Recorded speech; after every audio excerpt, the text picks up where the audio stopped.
Hey, welcome back. I want to do my wrap up for February.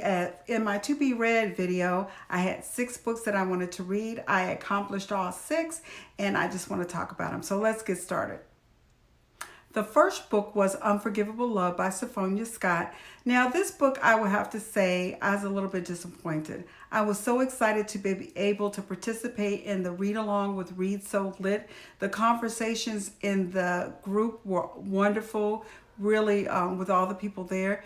But here's my problem. I really felt like every time I picked the book up, I was watching an episode of Mean Girls.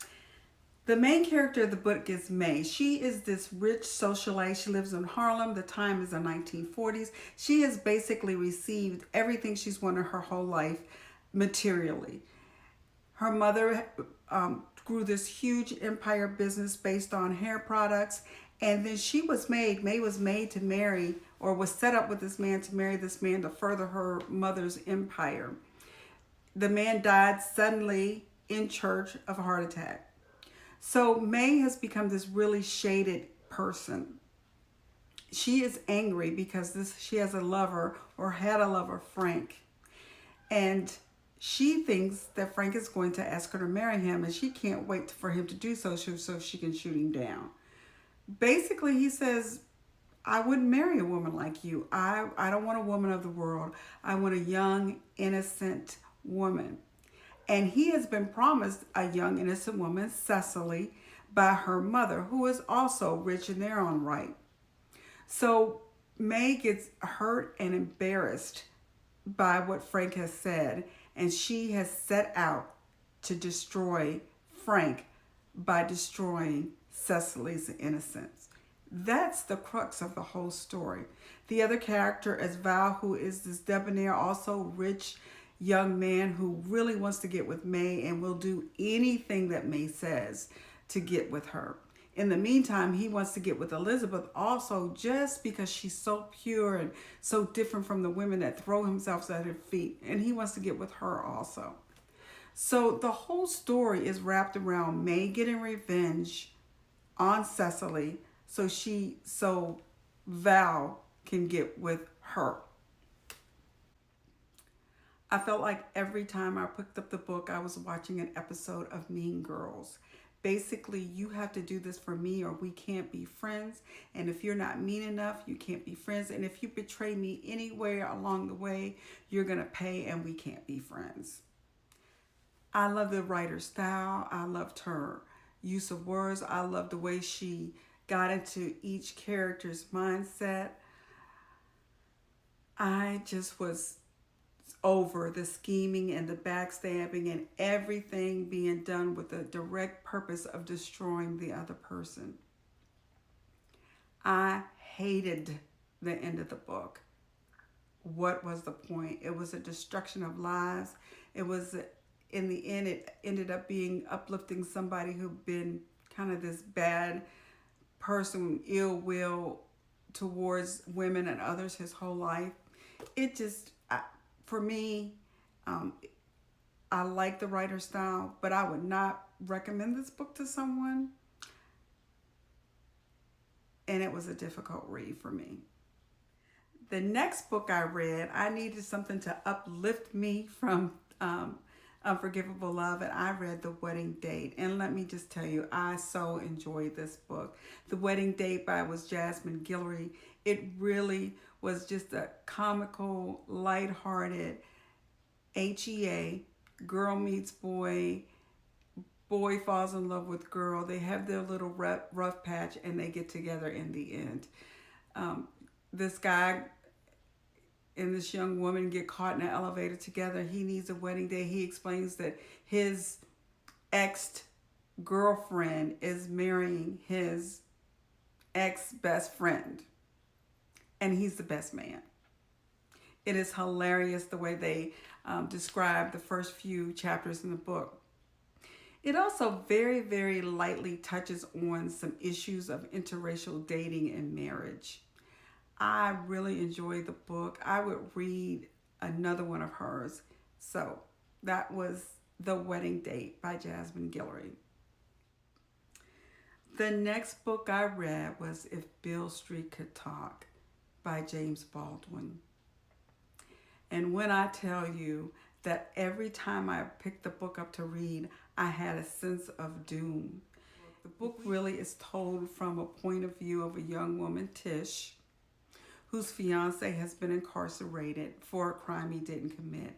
And it shows everything she and her family does to get through and try to get him the help that he needs. And we know he's incarcerated, but we don't find out till maybe, I want to say, a good quarter of the way in the book what he's actually accused of.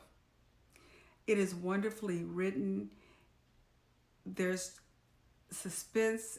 For me, there was suspense every time I picked up the book, what was going to happen. But I will say in the end, I kind of like a neatly wrapped package, and it wasn't that. It kind of left you hanging out there. I have not seen the movie. I can't wait to see the movie. But I really enjoyed this book, and I would highly recommend it to anyone.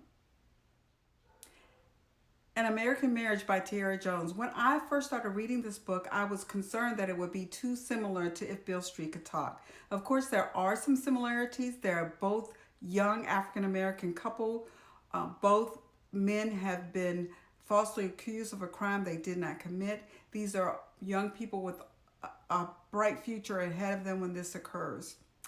In An American Marriage by Tierra Jones, we find Celestial and Roy, a young couple, talented, college-educated, doing all the right things, and he is accused of a terrible crime he did not commit, and he is found guilty and incarcerated for 12 years. It follows the struggle of Celestial as she tries to move on and still be devoted to him, because it is not his fault. He did not commit this crime, and she knows he doesn't. There's no doubt in her mind. And so she is trying to build this life without him, yet keep him involved in her life. Finally, she just wonders if she can do it at all. Roy is behind bars, and though he knows it's irrational and just not really feasible for them to maintain this intimate spark that they had when they were together, he wants that. He wants time to sit still so that when he gets out, he can start where it ended. It really goes through the turmoil and the torment that this family goes through as they try to figure out how they're supposed to operate in this new reality. They know that they're still going to keep trying to appeal, and the ups and downs of the hopes of when appeals are granted or denied. It is really a fascinating read, and it really begs pardon. In this day and age, would you expect your spouse to be there for you if you were incarcerated for a long period of time, greater than 10 years? Would you expect your spouse to wait? We have a couple that are in the prime of their life. We have a woman who is in her prime childbearing years. Does she put that on hold to wait for her man? Does she put her career on hold? Does she wait and not build on the dreams that they thought they were going to build together? Does she just stop that? And no, realistically, she can't stop that. She needs to keep going. But in her mind, she just can't figure out how she can do all of that and stay faithful. It is a wonderful story, a wonderful read. I'm not going to give any of it away, but this is a story well worth reading. An American Marriage by Tierra Jones. Their Eyes Were Watching God by Zora Neale Hurston is a wonderful book. I will admit I had some difficulty in the beginning reading the book because Zora Neale Hurston in this particular book writes in the vernacular. So there were some conversations I couldn't really follow in the beginning, words that I didn't know what they meant. When I went to go look them up, there was no equivalent to them. But as I began to get more accustomed to that, it was easier for me to get into the story. But basically, this is a woman who is ahead of her time. She is deciding that she's going to live her life the way she wants to live it. She has been set up in a marriage to an older man when she's a much younger woman, and she decides in the end that she's not going to stay in that marriage. She meets this guy that she thinks she loves, and she goes away with him. She leaves that husband and moves on. And she's with this husband and finds out that the grass is not greener on the other side, and was in this marriage for a long, long time. This man really does not grow with her, really starts to belittle her, and she hangs in there. She tries to be the best wife she can be. And in the end, he ends up dying, and she then moves on to this next man. Now, even in this day and age, when an older man marries a younger woman, it's okay. When a younger woman is with an older woman is with a younger man, it's an issue. And so back in the day when this was written, it really was an issue. But she didn't care. She loved this man and she was going to stick with him. And she does that. In the end, something very tragic happens to this young man. They have an adventure where circumstances beyond their control happen. He becomes very ill, and there's a real tragedy in the story. At the end of it, Janie comes out as a survivor.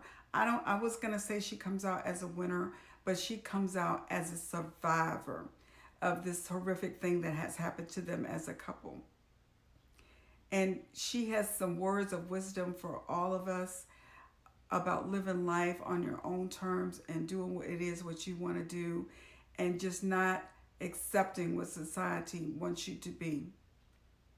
I thoroughly enjoyed the book, and I would recommend it to anybody. Now, initially, my colleague told me that it changed his life and his thinking. I don't know if I would go that far, but it really does make you think about how fortunate we are that we're in this, for women, for Black women, in this time that we are where we are.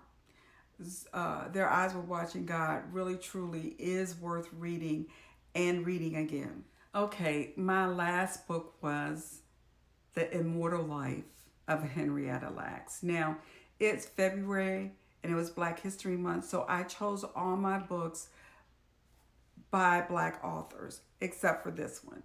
But this is, though, a significant book. It was written by a white woman who spent years, this was a passionate work for her. She spent years researching this book. It is the story of the scientific discovery of the HeLa cells, and it is the personal story of the Lacks family and how this impacted their lives. The journalist Rebecca Skloot does a marvelous job of really explaining the science behind the HeLa cells, which are actually Henrietta's, the first two initials in Henrietta's first names and her last name, i.e. the HeLa cells. It really does explain the science behind it, the importance of it, what it did to further science research, all the discoveries that were made based solely on having those cells available to test. She does a great job of really explaining it in a layman's terms so that you really understand it. On the other side of the coin, she talks about the Lacks family and the impact of finding out that those HeLa cells were taken from her mother without her consent, which was standard practice in the day, back in the day, how they were taken and how they were grown and what the advances were made. Once it was revealed way past the death of Henrietta Lacks that her cells were used, the family was clearly hounded and wanted interviews and all sorts of torture that they put the family through trying to give information. Now, this family was just removed from slavery. Henrietta Lacks actually worked the ground that her enslaved grandparents had worked in Virginia. So this family really was uneducated with minimal understanding of the process of the scientific advancements that were being made.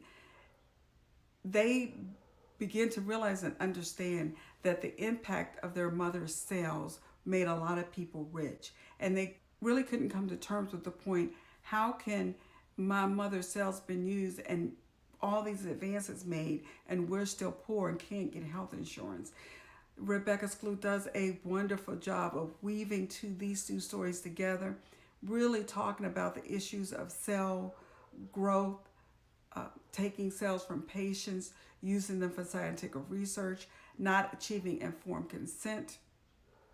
It also does a history of John Hopkins, which I found fascinating, that John Hopkins was really built on the principle of making sure that poor people, disenfranchised people had health care. And in the Black community at the time, what they thought was John Hopkins was just experimenting on them, which according to the author was not true. But you must remember that this was also in the time where experiments were done on the Tuskegee Airmen, where they would find syphilis and not treat them and allow them to linger, even though there was a treatment available, but would just kind of study the effects of the disease on young men without treating them. This was also in the time where poor, uneducated blacks and whites were sterilized without their knowledge or consent. So there was, although there was a skewed understanding, there was a basis for the fear of people of the medical community. And once they found out that their mother's cells were harvested and used and they were not informed or compensated in any way, there was anger and resentment because they didn't know, and they found out just through like everybody else when the public found out. Rebecca Skloot does a marvelous job of the pros and cons of all the issues. She also goes into the history of cell development. She goes into other cases where cells were used by the patient, not known to them, and how those people went through the court to be compensated, and most of them were not compensated in any way for their cells. She goes through the history of informed consent, when the National Institutes of Health came up with rigorous guidelines about research and making sure that the participants knew well what the risk and benefit was and what the monetary cost could benefit the researcher as well as the hospital. I'm telling you, this is a wonderful read. In both ways, in the scientific way and in the personal way, because she got to know Henrietta Lacks's family and what they went through, the emotional abuse. When Henrietta died, she had a young daughter, the youngest, who never got to know her mother. She always wanted to know about her mother, and nobody would talk about it. At the time, once the person died, they died. She also found out through Rebecca Skloot's efforts what had happened to an older sister that she never knew that she had for the longest time. It really is a wonderful story of human compassion and scientific knowledge. I would encourage anyone to read it. And what was disappointing for me in the book was that Henrietta's daughter died before the book was finally completed and published. I would say you would do yourself a disservice if you did not go read this book. It is just that impactful. Okay, guys, so that was my February wrap up. I'm telling you, it was a great reading month. So I hope that I put some light on those books. I will say this: if there was one book that I would say that you should read of all the books, The Immortal Life of Henrietta Lacks is the book.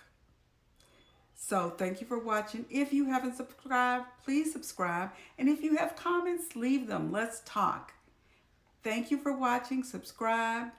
Be blessed and read.